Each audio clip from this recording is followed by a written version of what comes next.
जो भी आए इधर, आहा ला ला ला ला ला ला, ये है गुमराहों का रास्ता, मुस्कान झूठी है। लोग मुझे कहते हैं तुम इतनी हम्बल हो, सेलिब्रिटी नहीं लगती। मेरे सेट पे भी मैं कहीं पे बैठ जाती हूँ, कुछ भी खा लेती हूँ, तो मेरे लिए ये चीज़ इतनी ज़्यादा, कभी भी मैं टीवी पे आ रही हूँ, मेरी चीज़ हिट हो गई, मुझे मेरे अंदर ये चीज़ नहीं है। जब से मैंने नेचर से दोस्ती की है ना, तब से मैं एडजस्टेबल हो गई हूँ। एसी नहीं चलता, मैं बैठी रहती हूँ, लाइट चली जाती है। मैंने अक्सर शूट्स पे लोगों को सेट छोड़ते हुए देखा है कि चिलर नहीं आया, मैं काम नहीं कर रही, बट मेरा ये इशू नहीं है। जब आप नेचर से दोस्ती कर लेते हैं तो आप बड़े पॉजिटिव हो जाते हैं और आप अल्लाह के करीब हो जाते हैं। जब आप हर चीज़ में मसले ढूंढते हैं तो अल्लाह ताला आपको सिर्फ मसलों के बीच में ला के खड़ा कर देता है। जो नई लड़कियां हैं जो मेरे सामने आई हैं, वो इतना अच्छा काम करती हैं, उनके लिए भी बोलते हैं आ गई बड़ी, ना हाइट है ना कुछ, लेकिन वो काम कमाल कर रही है। आई थिंक न्यू टैलेंट को आप एक्सेप्ट करेंगे ना तो आपकी भी इज्जत होगी।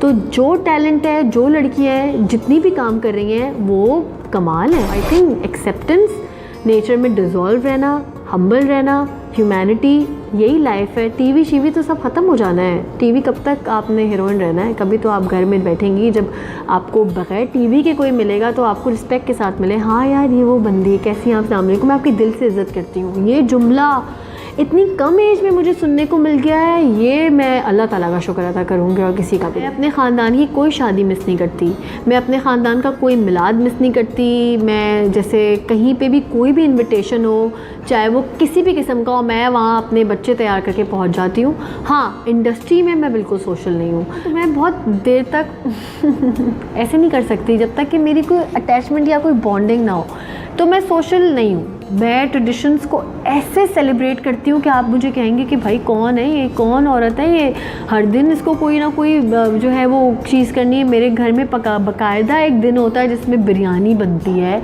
और एक बाकायदा दिन होता है जो दाल चावल डे होता है, जिसमें पापड़ बनते हैं, चटनी पिसती है और सिल पे पिसती है। प्रॉपर मैंने अपनी अम्मी का जो एक वो है ना, जो एक सिलसिला है, वो मैं अपने घर में लेके चल रही हूँ। तो मानिए एक बहुत एक एनिमेटेड सा मुझे लगता है एक कैरेक्टर है मेरे साथ जो बैठा हुआ है, जो कि सोफ़े से कभी भी मानी पता है कैसा है, एक होता है ना आपके बीच में सोफ़ा आ गया तो आप साइड से आ जाते हैं, वो यहाँ से फैलांग के आएगा, तो मानी वो चीज़ है। मानी जब सुबह मुज़म्मिल इब्राहिम को उठाता है तो वो एक गाना लगाता है, और वो गाना हम तीनों की चिढ़ बन चुका है, और वो गाना वो रोज़ लगाता है, और उस गाने से हमें उठाता है, गुड मॉर्निंग, गुड जाओ। मानी एक बेस्ट इंसान है इस दुनिया का, और बहुत ही लाइवली, पॉजिटिव और कमाल। फैमिली और करियर को, ये भी एक आर्ट है जनाब, फैमिली और करियर को लेके चलना। बहुत सारी चीज़ें मैं मेरे रूल्स हैं, 9 o'clock के बाद मैं काम नहीं करती। हर चीज़ को मैं अकेले कोई सुपर वुमेन का अपने आप को क्रेडिट नहीं दूंगी, मानी ना हो तो शायद मैं ना कर पाऊँ। सीने मोहब्बत आने लगा है, बंदिश एक ड्रामा है जो आने लगा है, और काफ़ी मज़े के कैरेक्टर्स हैं। और मेरे साथ मैं अभी एक प्ले कर रही हूँ जिसमें साजिद हसन और मरीना ख़ान है मेरे साथ। जब उनका लाइव सीन हो रहा था तो मुझे लग रहा था कि मैं वो देख रही हूँ, मुझे लग रहा था मैं धूप किनारे देख रही हूँ, मेरी माँ और बाप का कैरेक्टर प्ले कर रही है। तो मैंने जब उन दोनों का सीन हो रहा था तो मैं ऐसे थी, और मुझे ना मेरी लाइन से मुझे आना था, तो डायरेक्टर सब मेरा, साजिद अंकल भी मेरा वेट कर रहे हैं, मरीना खान भी, आओ तुम्हारा सीन है, और मैं ऐसे थी। तो ये क्या हुआ, मैंने कहा वो मैं फ़ैन मोमेंट है मेरा, मैं आप लोगों को लाइव देख रही हूँ, और बहुत ही मज़े का वो प्रोजेक्ट है, वो आने वाला है। वो बहुत डार्क टॉपिक है बाय द वे, जादू पे वो टॉपिक है, और जादू एक ऐसा टॉपिक है जो हर माँ को लगता है उसकी बेटी पे हुआ है। मैं ये नहीं कहती कि मैं कोई बड़ी चीज़ सेलेक्ट करके करूँगी, मुझे लगता है आप अपने काम से अपनी चीज़ को बड़ा कर देते हैं।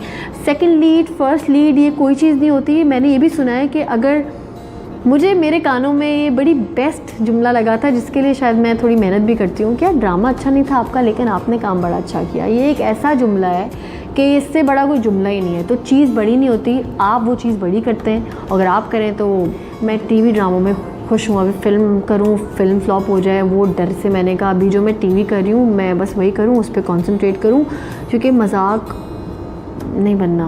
मैं अगर काम करूँगी कोई, तो मैं एक डार्क लड़की का कैरेक्टर करना चाहूँगी, और मुझे नहीं लगता यहाँ पे वो बनेगा भी। मुझे लगता है कि आप अंदर से एक्टर होते हैं, और रानी मुखर्जी एक मिसाल है हमारे पास, क्या कमाल की एक्टर है। लेकिन अगर वो यहाँ पर होती ना तो वो हीरोइन की दोस्त आ रही होती, वो कभी हीरोइन नहीं आ रही होती। हमारे यहाँ पे कमर्शियल में कभी कोई काला बच्चा नहीं कास्ट करते। रीज़न क्या है, मैं पूछना चाहती हूँ, ये क्यों है? ये गलत है। हमें ये चीज़ ख़त्म करनी होगी। हमें लोग फॉलो करते हैं, हम लोगों को डिक्टेट करते हैं, तो हम जो डिक्टेट करेंगे हमारी आवाम वैसी होती जाएगी। तो हमारा बहुत बड़ा किरदार है, हम सिर्फ एक्टिंग नहीं कर रहे हैं, हमारा बहुत बड़ा किरदार है जो हमने प्ले करना है। तो मेरा ओपिनियन मी टू के लिए ये है कि हमारे जो तबके हैं, जो निचले तबके के लोग हैं, जिनकी आवाज़ हम बनते हैं, बेसिकली ये हम इनकी आवाज़ बने। हमारे यहाँ पे अगर किसी मेड के साथ ये होता है तो लोग इम्पोर्टेंस नहीं देते। हमारे यहाँ किसी ऐसे तबके के साथ ये हो जो बिल्कुल ही निचले तबके के हों, तो उनके लिए कोई खड़ा नहीं होगा। हाँ, किसी बिज़नेसमैन की बेटी के साथ हो जाए तो लोग सब आ जाते हैं। आई थिंक हम उन लोगों की आवाज़ हैं जिनको इम्पोर्टेंस नहीं देते, जिनको कहते हैं यार तुम मेड हो, तुम्हारे साथ मी टू हुआ है तो होता ही होगा। तो बेसिकली उन पे हमें ज़्यादा गौर करना चाहिए, उनके लिए हमें सोचना चाहिए, उनके लिए हमें आवाज़ उठानी चाहिए। मी टू बेसिकली है ही उनके लिए। मीशा शफ़ी क्यों उनके हक़ में इतनी बात हो रही, क्योंकि वो सिंगर है, वो मशहूर है। किसी माहीन के साथ भी हुई होगी ये चीज़, जो कि किसी घर की मेड होगी, लेकिन उसके लिए कोई नहीं बोलेगा। तो बेसिकली उस माहीन के लिए हमें खड़ा होना है। हम टीवी वालों की ज़िम्मेदारी है कि हम उस माहीन के लिए खड़े हों जिसकी कोई आवाज़ नहीं है, तो उसकी आवाज़ बनना है। मेरे लिए मी टू वो है। झूठों से बचें और फेक लोगों से परेशान ना, उनको भी डील करने की आपके अंदर सख्त और ताकत होनी चाहिए। तो रिलैक्स रहें लाइफ में, और रोशनी और हर चमकती चीज़ के पीछे ना भागें।